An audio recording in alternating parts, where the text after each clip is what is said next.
Hey, everybody, Jen Hatmaker is here. Welcome to the For the Love podcast. I am your delighted host. And right now we're in a really fun series that I am loving, and it's called For the Love of Favorite Pastimes. We were excited to interview people who they had a side thing, like a hobby, a passion, a craft, some sort of like artistic endeavor or innovation. And they loved it and they worked at it and they enjoyed it so very much that they found a way to make the side thing the main thing.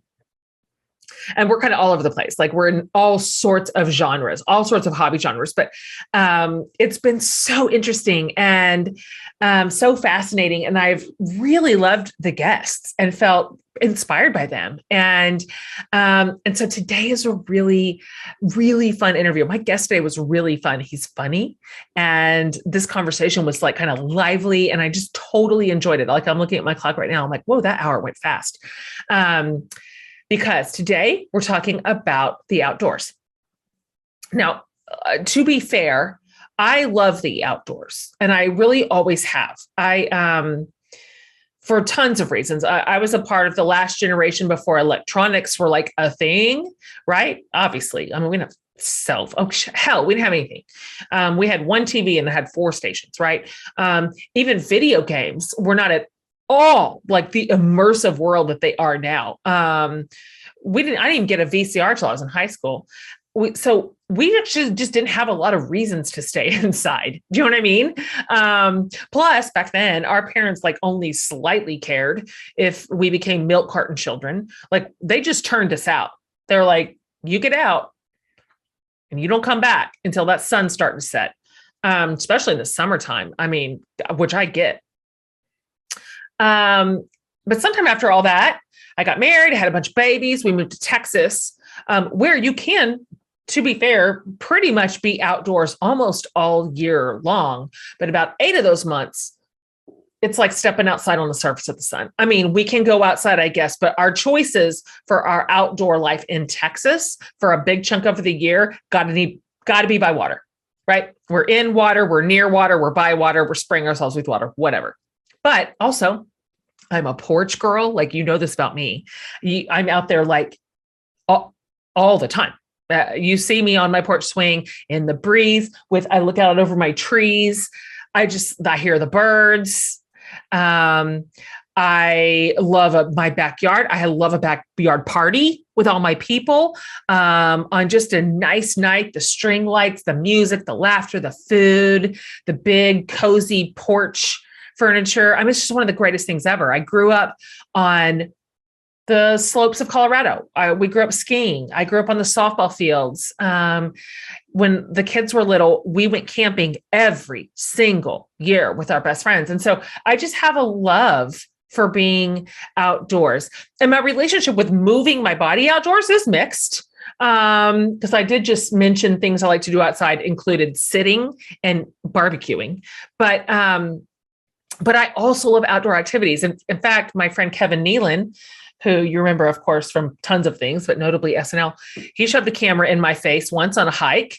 You can go watch that over on YouTube.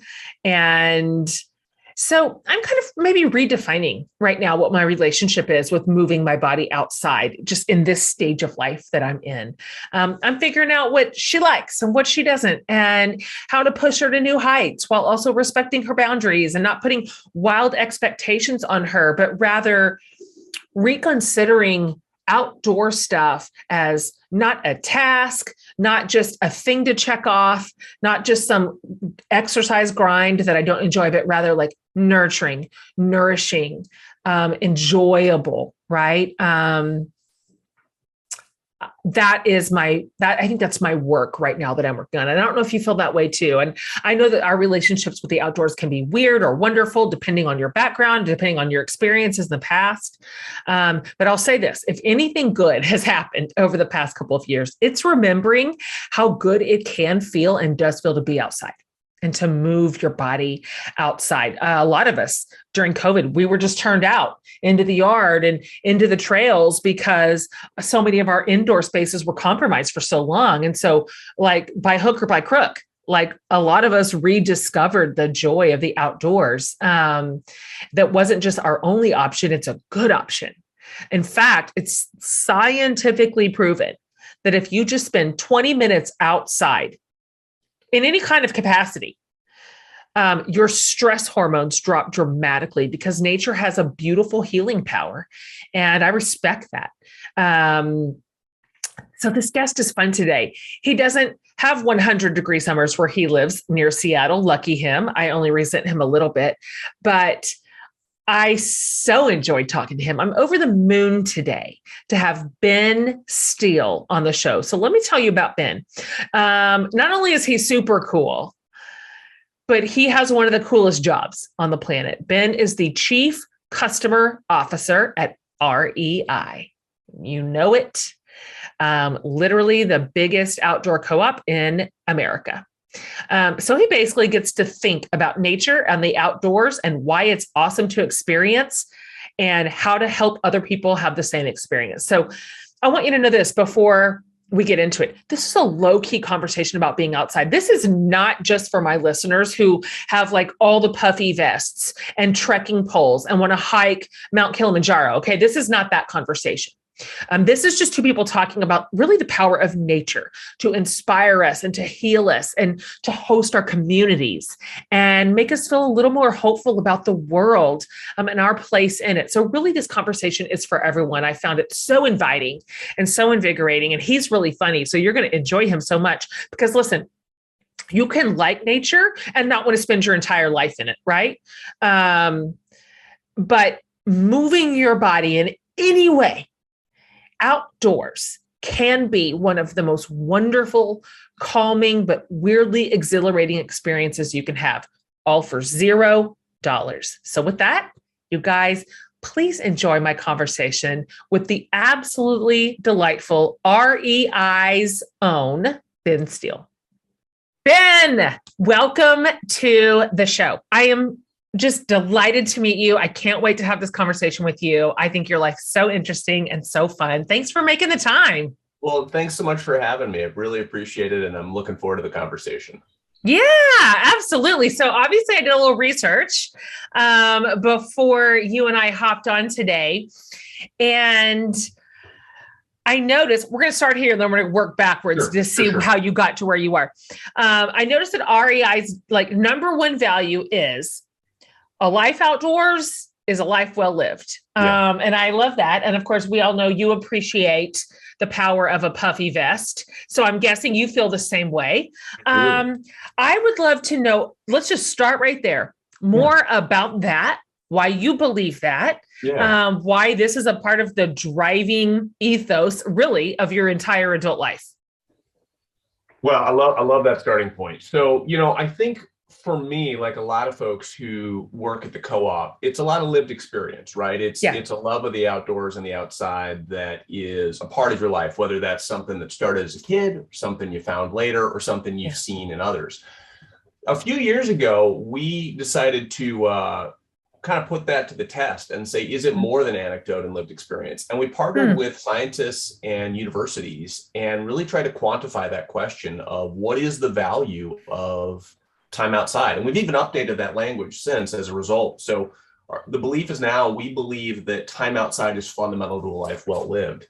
Nice. And it's provable. I mean, there's science that really says when folks have access to green spaces, have access to clean air, have access to time outside, and that doesn't mean a mountaintop. It can literally mean a green park in your neighborhood. That's right. They're healthier at an individual level and at a societal level. And that's why you even see some doctors now starting to prescribe time outside for depression or PTSD or just as a part of a healthy lifestyle. So it's lived experience and it's actual provable science, which we knew, but it's nice to have the data, right? It is. And it's fascinating because to your point, virtually all of us can bear it out experientially. We can just say, oh yeah, I don't know how to maybe put the words around it, or I don't know how to explain it. But when I am outdoors, there's a thing. My burdens feel a little lighter. Possibility feels more within reach. Hope springs eternal. I last year I was in counseling for just a really hard year, a pretty intense counseling. And one of the tools that's a legit therapeutic tool, my counselor would make me, when I was in a little spiral, she'd be like, take off your shoes, just go in your backyard. Like, you don't have to hike to the top of the mountain, just go in your backyard and put your feet in the grass. Like, put your feet in the grass, walk around a little, like take some deep breaths of air. It's weird how physiological that impact is. You are right. This is not woo-woo, right? This is not woo-woo stuff. Well, and if you step back, it makes sense, right? I mean, at some fundamental level, we're creatures who are connected to the outside world. And that's while right.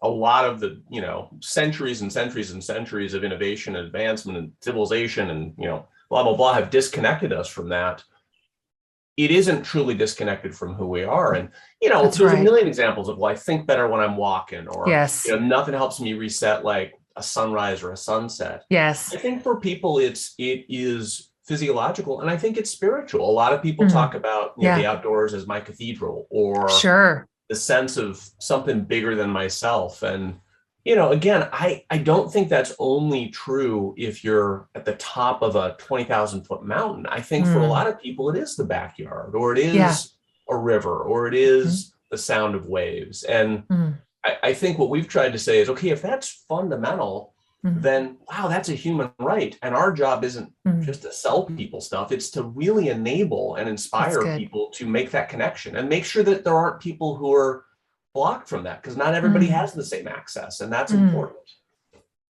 That's interesting.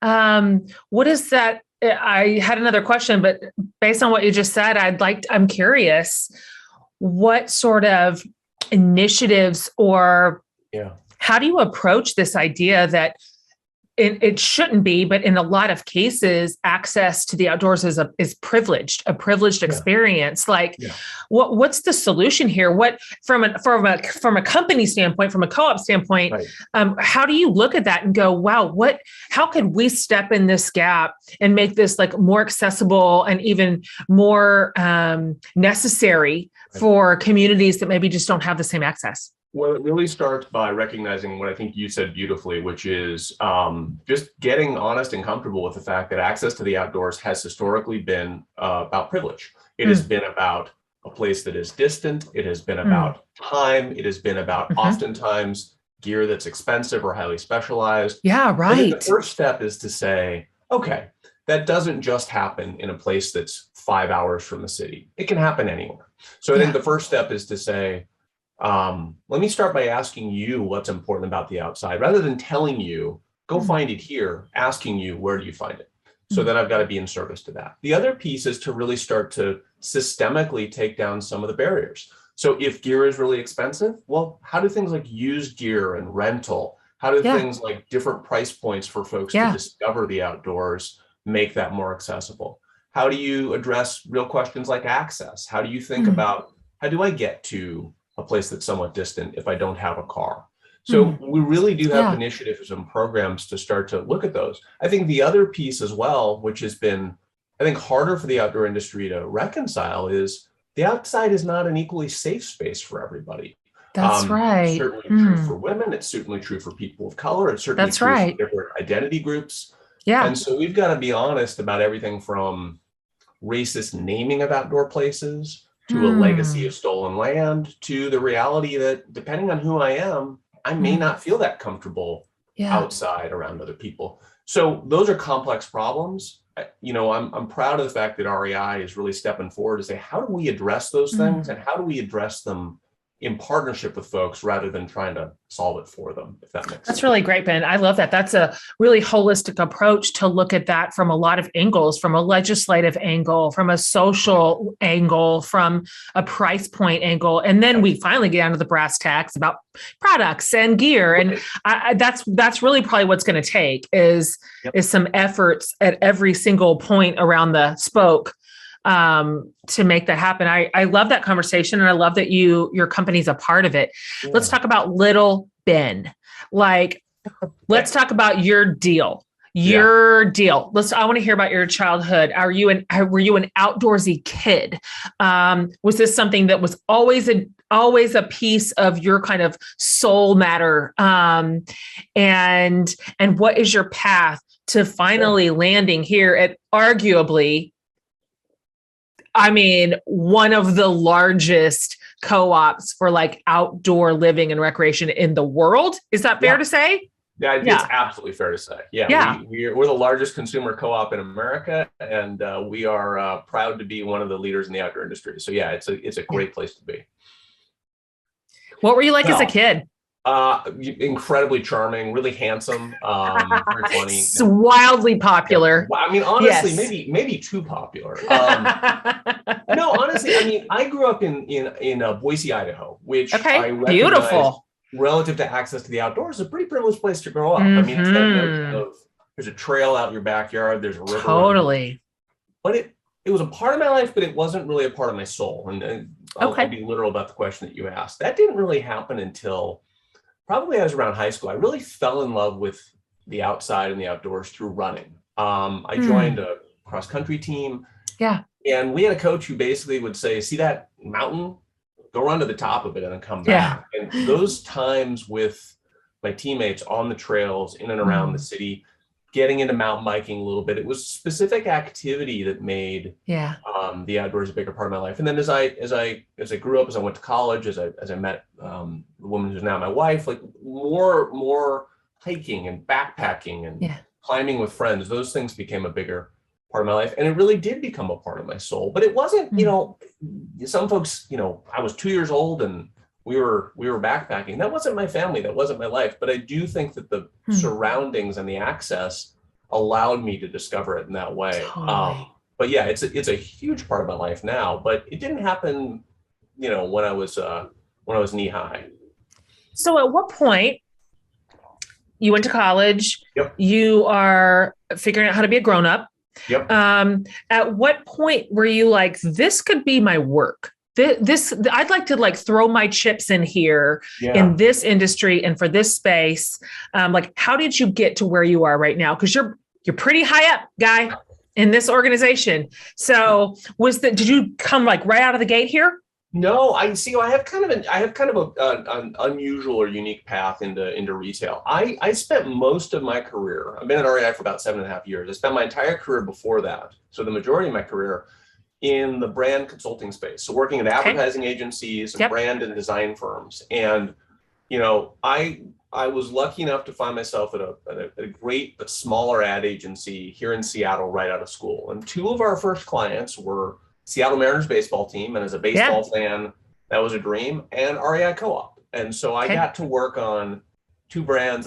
There's a lot of less fun stuff I worked on, but I got to work on two brands that I absolutely loved. Got to work with REI a couple of times in my career. And 7.5 years ago, REI was looking for somebody to help come in and I think demonstrate what makes us different as a company, as a brand. So how do we show the world, not tell the world, what makes the co-op special? And it felt like a chance to be in a dream position in a dream organization and to challenge myself and do something different. And, I haven't looked back since. It was a really great decision, changed my life in a lot of ways. And I feel incredibly fortunate to be here. Yeah. Yeah. How do you personally what's your favorite way to spend time outside? And when you do you like to spend time with another person or another group of people? Because you kind of mentioned your comeuppance with your team, with your cross long distance team. So that there's something to be said for being with other people in your outdoor space. There's also something to be said for being alone and quiet with your own thoughts. And I kind of like both, to be honest. But what's your preference here? I think it's more what you said. There's two modes and they're distinct to me, and I prefer both of them just in different moments. I mean, running is a lifelong addiction for me. And while my body is starting to suggest to me that maybe that addiction isn't as healthy as it, my knees especially. Yeah. I run almost every morning. I cycle a lot on the weekends. So that's alone time. And while I've got folks I do it with occasionally, it's primarily about time for me.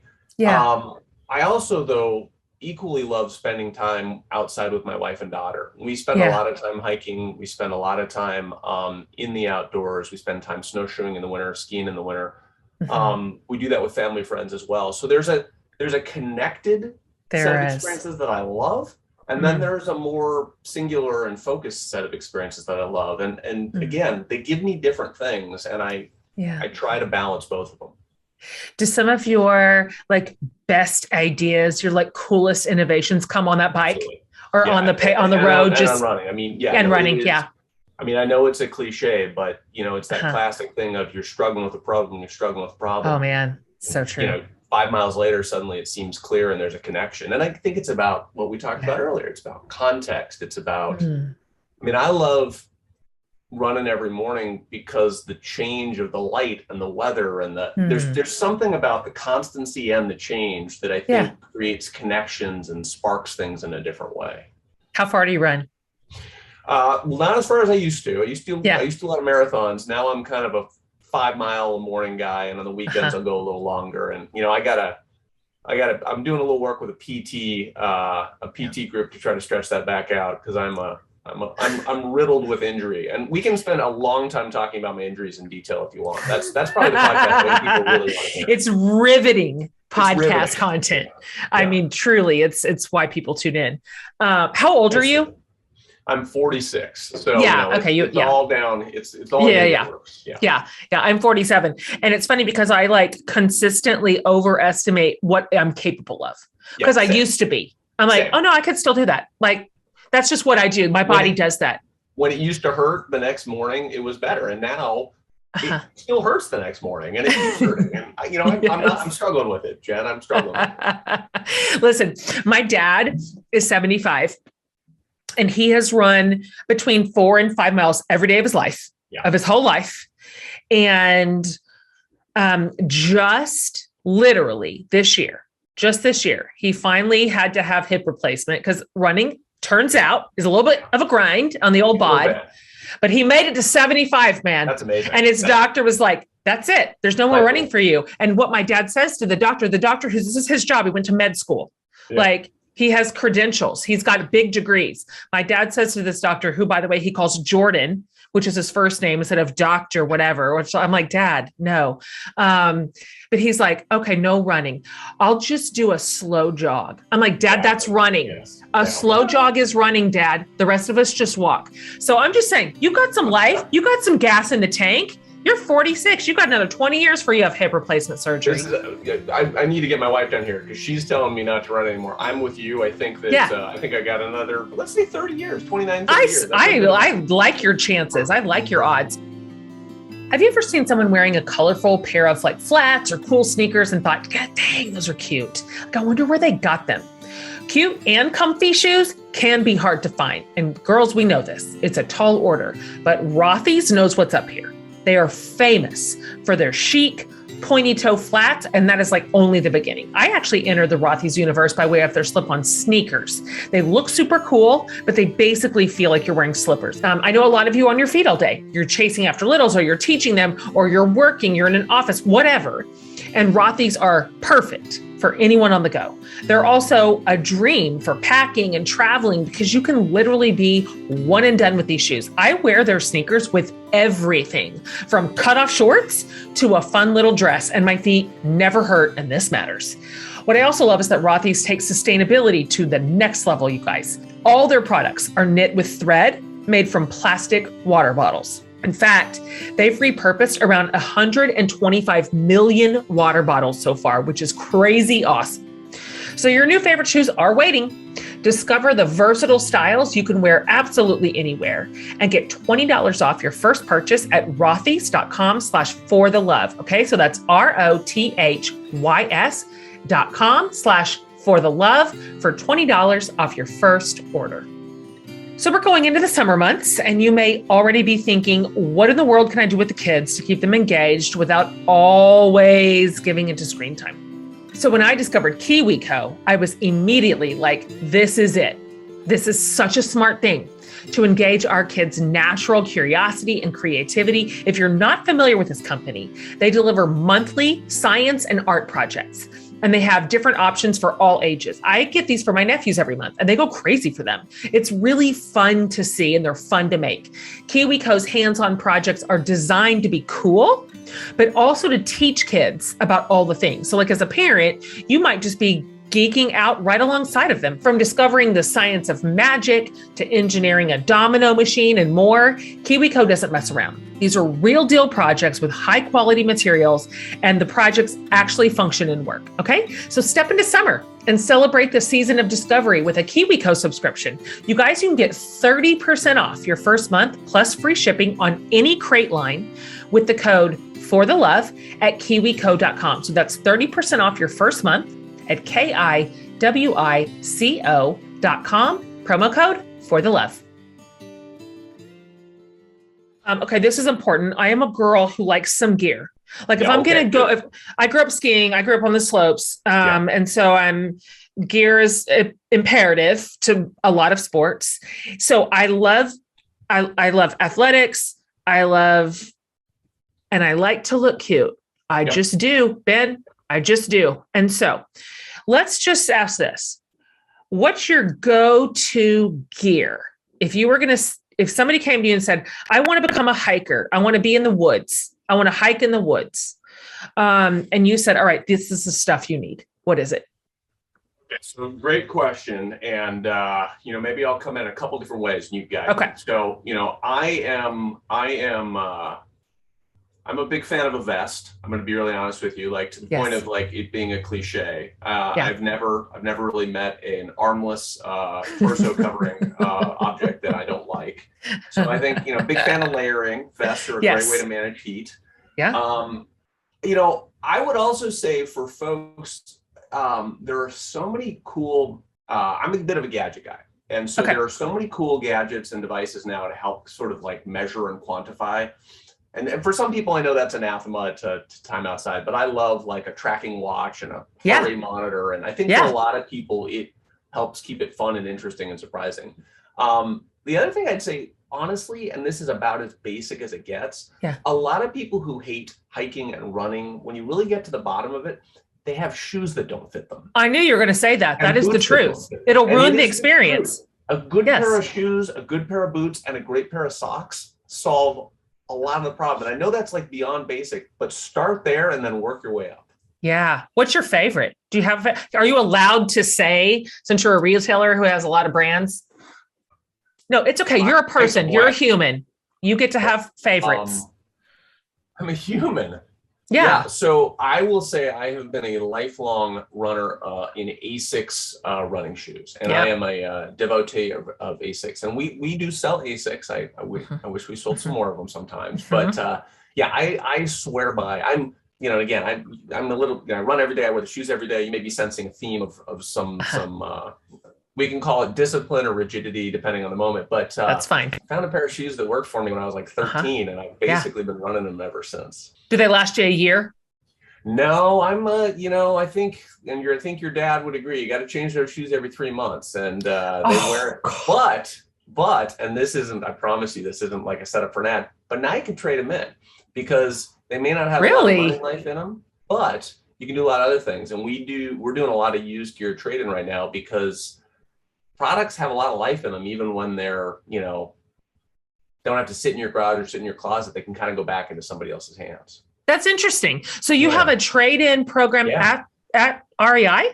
We do. It's called Resupply. And, we had for years what we called garage sales, and people would line up for, overnight sometimes to get access to used gear.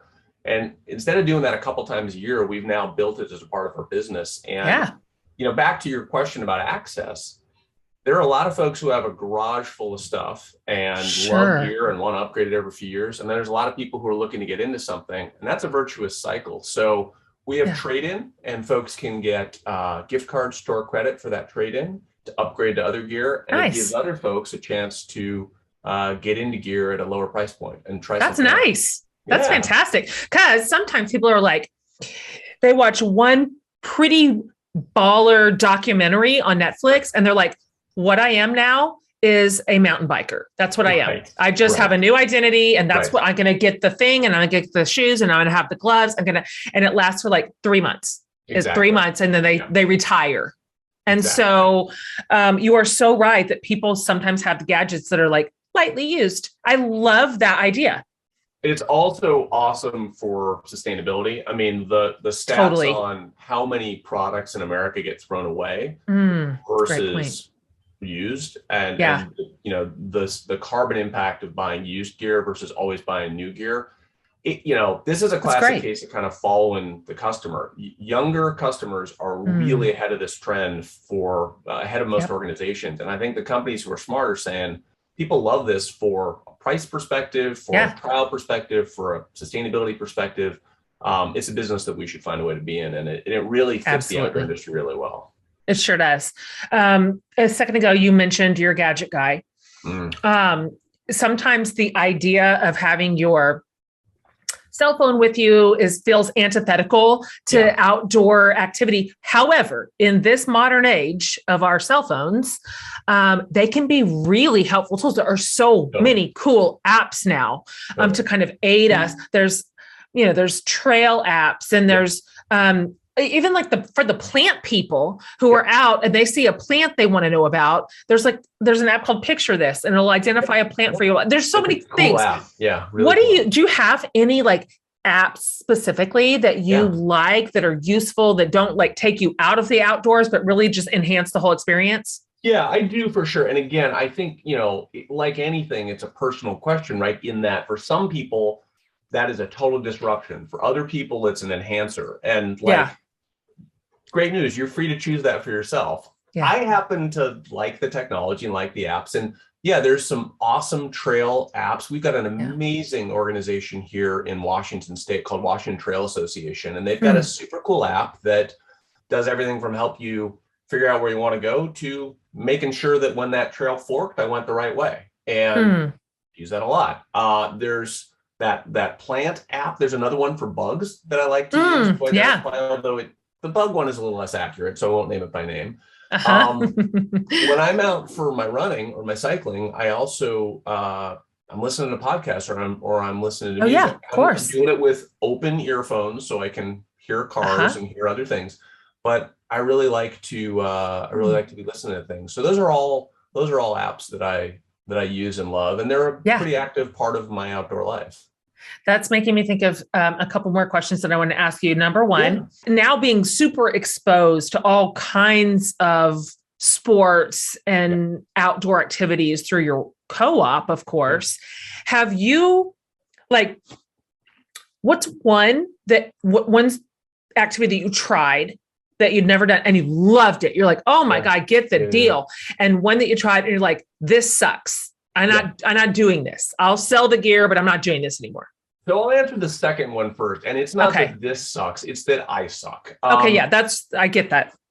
Stand-up paddleboarding is impossible. And I don't care what anybody says, it's impossible. I can't stand on it. I can't kneel on it. I can't lay down on it. My wife and I, we can be in the calmest lake in the world, and they're cruising, and I'm like a baby giraffe on roller skates. I cannot do it. And it's me, not the sport. I understand. But I hate it, and I'm never going to do it again. It's a no. It's a pass. Everybody who enjoys it, I love them. Good luck to you, but not for me.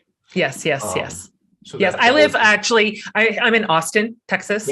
So stand-up paddleboarding is monstrous here, and it's just like I've done it a few times. I did it one time, kind of like in an ocean channel, and I had a kid that was small enough that had to sit on the freaking front of it. Are you kidding me? Well, I'm not an Olympian. I could barely do it with just my body, much less a wobbly 10-year-old on the front. So I'm kind of with you on this. It looks charming. It's pretty. It's a pretty. Go in an ocean on a stand-up paddleboard because I would die, and that's a scientific fact. So people love it, but people love lots. God bless and keep them.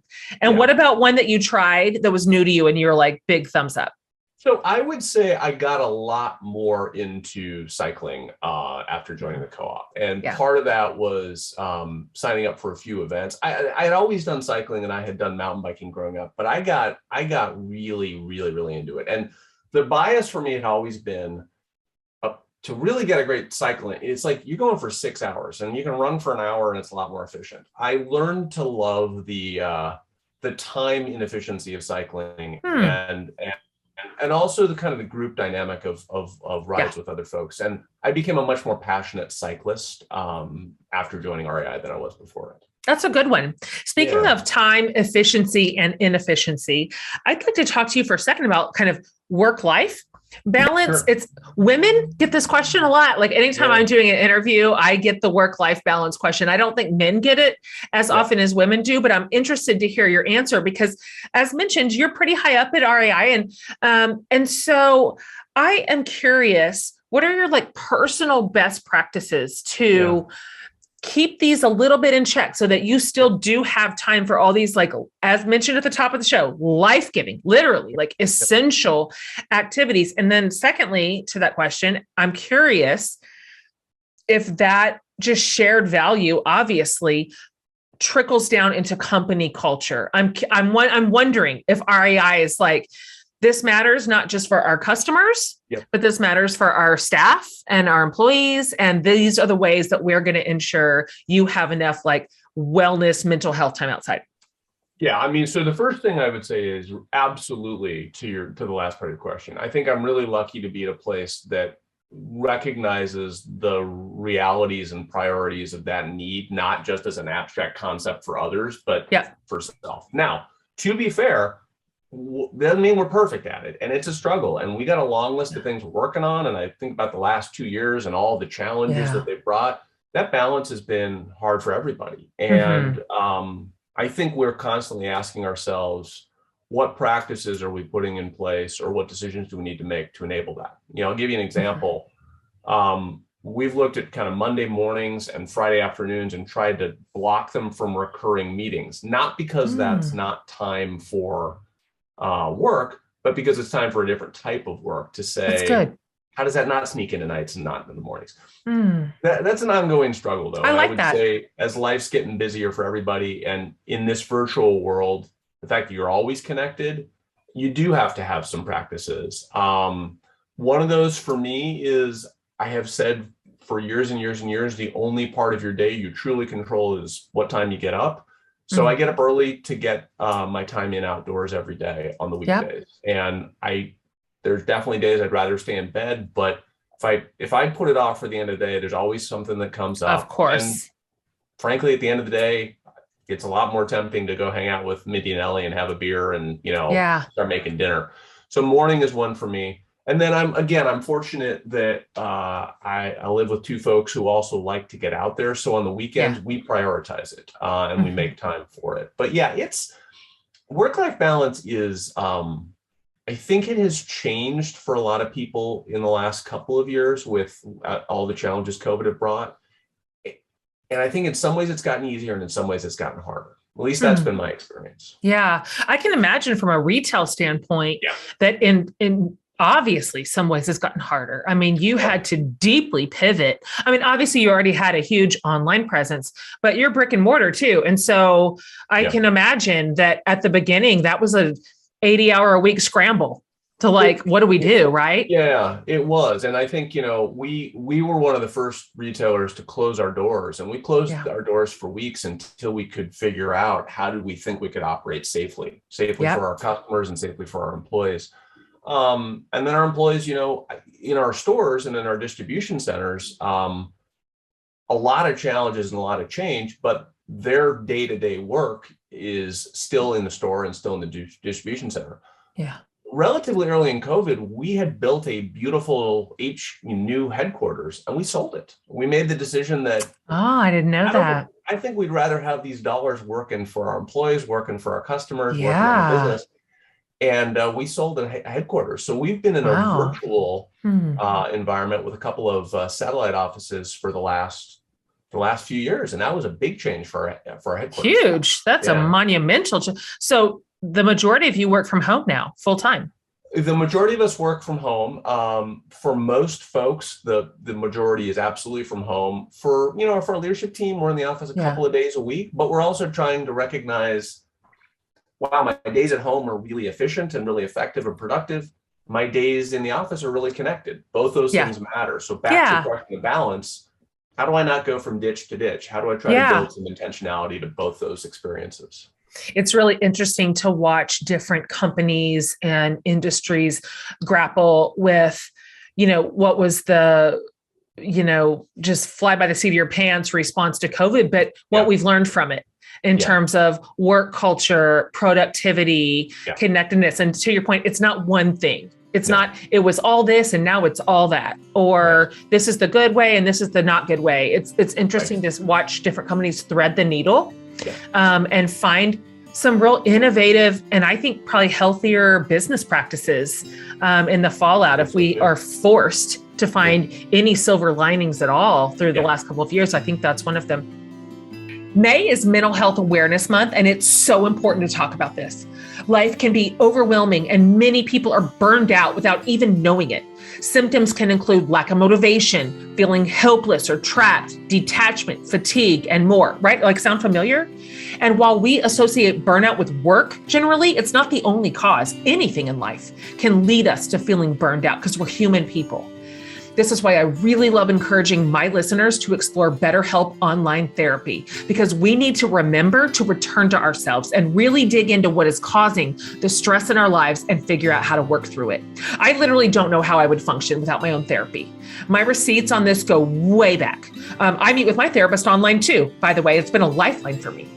BetterHelp works because they make it affordable and easy for you to have access to a professional therapist on your own schedule. And you can talk to them from anywhere in as soon as 24 hours, you guys. You'll get timely and thoughtful responses. Plus, you can schedule weekly video or phone sessions, and they even have chat functionality.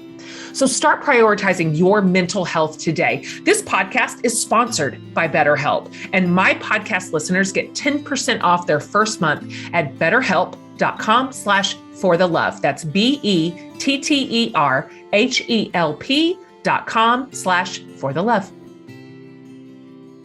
I'm thinking about my listener right now. Yeah. And they're going to come to this conversation from all over the place. I mean, some of them are going to be wild athletes and major adventurers, and they practically live off the grid. And then, some of them are just whatever the exact opposite of that is. Yeah. And so let's say someone's listening who's very much like a no thank you to team outside. Okay. The sweat, the sun, the bugs, the whatever. What would you say to maybe convince that particular type of person that they actually, as they are in the body they have, because this isn't just an athlete's opportunity, right? Like, whatever age you are, whatever body you are living in, wherever you live in the world, and whatever level your preference and capabilities are, that the outdoors can also be meaningful and magical for them? Yeah, I think it's a great question, and one we think about a lot. And the first thing I'd say is absolutely where you started. It's up to you to decide. We've talked a lot about the difference between the outdoors and the outside. One sounds distant and hard and specialized. That's and good. I don't know if I'm really qualified to go there. The other sounds pretty close by and pretty accessible. So outside, I think for somebody who says, I'm not an outdoors person, I'm not outdoorsy, I think what I'd say is, well, what do you like to do outside? And it might be, I love to have a barbecue in my backyard with my family. I love to sit on the front porch and watch the world go by. I love to watch a sunset, or I love birds. That's good. Whatever you like, find a way to pursue that. And I think there's this paradigm of the past that's like, I have to qualify to be an outdoors person. And I think even folks have said to us, I'm not qualified to go into one of your stores. And I was like, well, okay, well, what can we do to help you feel differently about that? And I think the starting place is to ask you, what do you like to do out there? If it's, if people who say, I don't like to hike, sometimes I ask them, what's the difference between hiking and walking? Because it turns out there really isn't a difference. And a lot of people say, I love to walk, but I don't like to hike. Okay, well, the question is really, where are you walking? That's the only difference. So really try to start with understanding them and where they're at. And then if there's specific stuff they don't like, oh, I hate bugs, or I don't like the rain, or there's usually some pretty good gear to help with those things. And I know a good place to get it. Yes, you do. Do you like to camp, by the way? Are you a camper? I do. Although I'll be honest, we've become like a lot of people, more of a car camping family, and we've got a few family friends that we love to have kind of luxurious camping and bring some gear and bring some great food, and we love to do it. But it's probably less of that distant multi-day backpacking in camping than I used to do. Yeah. Listen, if we can find a way to make camping a little bougie, I'm here for it.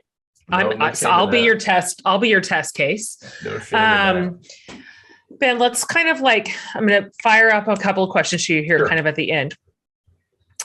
What is your go-to snack to refuel when you're doing whatever it is you're doing outside? Yeah, that's a good one. So a lot of years of long distance running have basically had me swear off of like goos and gels and bars, and it's kind of I'm kind of a real food guy now. So like the best snack I ever had in the outdoors, I was doing this crazy long bike ride, and somebody had boiled potatoes with salt on them, and it was like perfect. So like peanut butter filled pretzels, that would be my go-to refuel. Like nuts, pretzels, like real foods. I OD'd on the gels and goos and everything. It's too much for me. So I'm not a runner. I want to be. I really do. I have wanted this.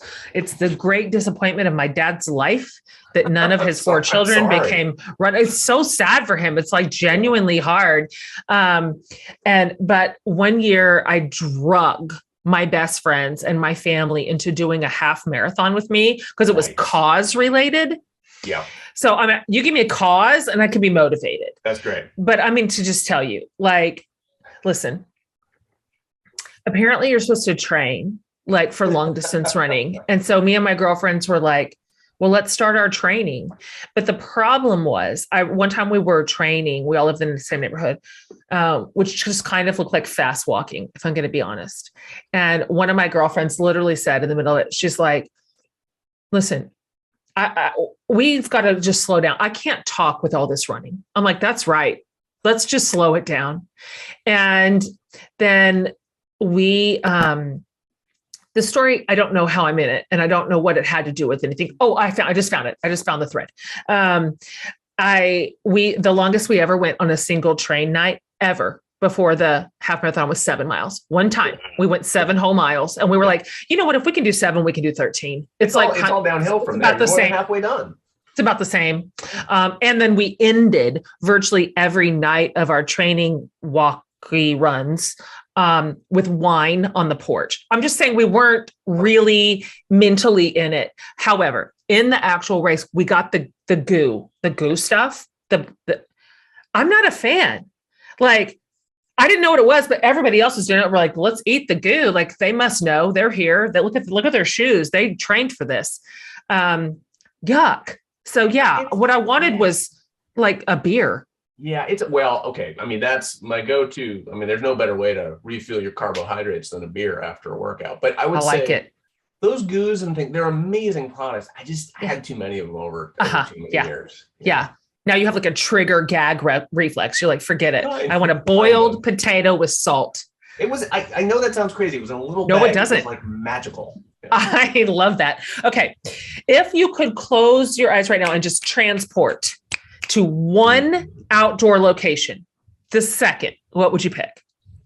I would pick the Sawtooth Mountains in Idaho. I'd pick Stanley, Idaho. It's an absolutely stunning place. Got amazing family memory there, memories there, and it's a really special place. That's what it would be.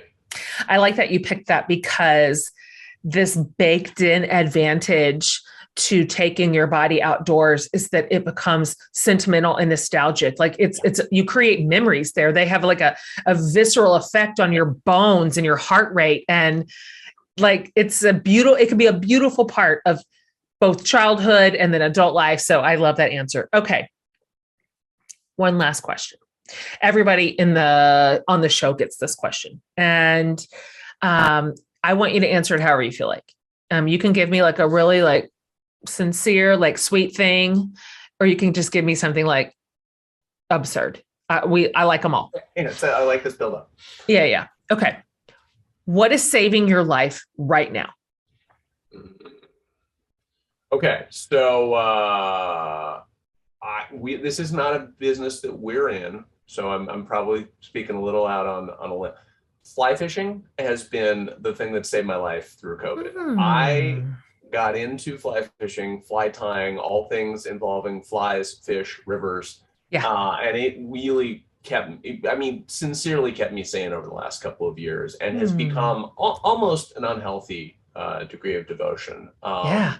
But no, fly fishing is, if you ask me that question, that's my honest answer. I remember from whatever the hell, 30 years ago or whatever, 25, when A River Runs Through It came out, and every single, because Brad Pitt is his hottest self in that movie. Pretty hot Brad Pitt. I'm with you on that one. It's peak Brad. Yeah. And then all these like boys who are wearing like khaki pants and polos were like, this is who I am now. I am a fly fisherman, and I'm going to grow out my hair. And so you've come to it just a little late in the game. Yeah, I did it a little bit as a kid growing up, and again, probably was, a lot of people confused me with Brad Pitt at that time, so I probably stepped away mostly for that. I've refound the passion. I love that so much. Thank you, Ben, for coming on the show today. It's so fun to talk to you. You're so funny. And for people who don't live near an REI, you've got an incredible online option. You've got it all, and everybody can walk in the store. You don't have to have credentials to go to REI, you guys. And there's helpful people there who will walk you through each and everything that you're interested in, that you need. Friendly. Super friendly. It's not judgmental. They're not going to ask you for pictures of your last outdoor activity. And so this is accessible to all. And by the way, I really loved hearing you talk about joining sort of the work toward accessibility and lower price points and safety. And these are great conversations to have around your kind of work. And so I'd love to know that there's a company as monumental and massive as REI that cares about their people and their customer and the world. And so good job, you. Thank you. Good job, Thanks so much for having me. I really appreciated the chance to connect and talk a little bit about the outdoors with you. So me too. Thank you, Ben. Thank you. All right, you guys. Ben's fun. As always, you can watch every single episode over on my YouTube channel. And this one's fun because it's fun to look at Ben. Big beard. I want you to see what this guy looks like too. Plus I always get to do my interviews on camera. So I see my guest. And so it's hard for me to imagine experience it any other way. It's so fun to see their faces and their body language and watch us interact. And so all episodes are video recorded also over on my YouTube channel. Of course, always, you can just listen in your AirPods too. But I just enjoyed that. I enjoyed that conversation. And I appreciate that he helped take sort of the mystique or the barriers away from this whole idea of I need to be outdoorsy. I'm going to remember that he said, you don't have to be outdoorsy. Maybe just what's outside. I like the language change. That feels more accessible. And so I just completely enjoyed that. And I hope you did too. You guys, over at jenhatmaker.com, under the podcast tab, I'll have this whole episode with show notes and links to REI and all the stuff we talked about, links to the apps that he mentioned and that I mentioned, and whatever else we had in this interview, we will have linked in one space for you. Thank you for being here week in and week out. You guys, this is such a fun series. If you haven't already, subscribe to the show. You'll never miss an episode. It'll come right to you. We just love our subscribers and we're so grateful to you and for you. We absolutely love creating fun interviews and series for you. We think about you all the time. So thanks for being here at our 4-year mark, you guys. You're the greatest. See you next week.